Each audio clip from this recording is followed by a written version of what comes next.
there is a massive injection of politics into science on a scale not seen since Galileo in the 16th century.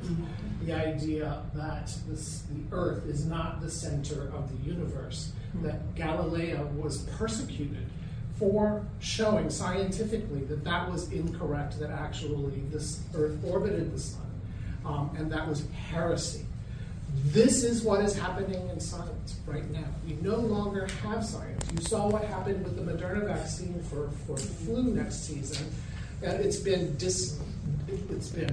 not approved for marketing in the US. I mean, people are going to die. This is what's going to happen. Jay Bhattacharya and he's the head of NIH and his henchman. He's one of the massive deniers from COVID. He broke NIH. Now, one of the things, and I'll teach this, one of the things I've learned is we don't talk about what's wrong with NIH.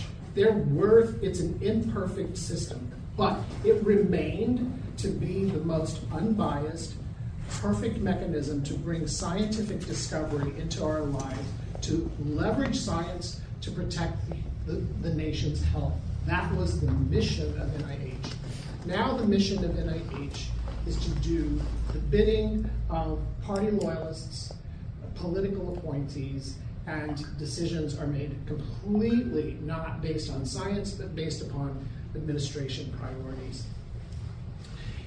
So at every step, from grant submission to building a study section of peers to be able to review the grants, to actually making decisions about which grants should be funded, to actually monitoring, determining which grants actually, how they get funded. Like instead of giving year amounts, so like 5-year grant, you get this much money every year.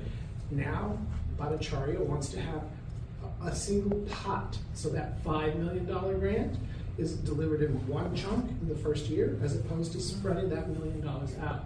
So you can see that for those other 4 years, the money is tied up in your grant, sitting in the bank, doing nothing, that could be used to support another scientist.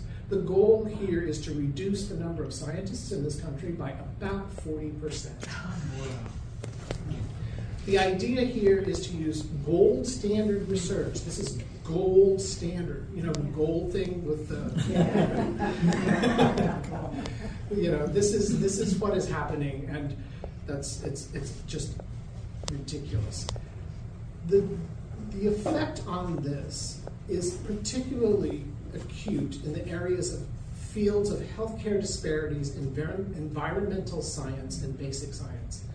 All of the areas where you can think about that are not easily monetizable. You can't really monetize a healthcare disparity study.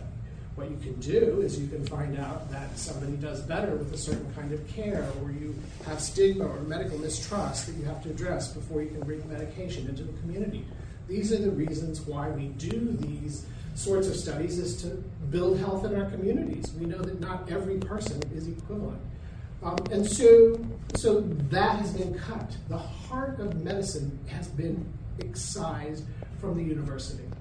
So the ideas of studying people with gender dysphoria or binary gender identity disorder or binary gender transgender folks, all of that is gone. And in fact, there are silly stories about like UC San Francisco scientists who study transgenic mice, which is used for studying like cancer and those sorts of things.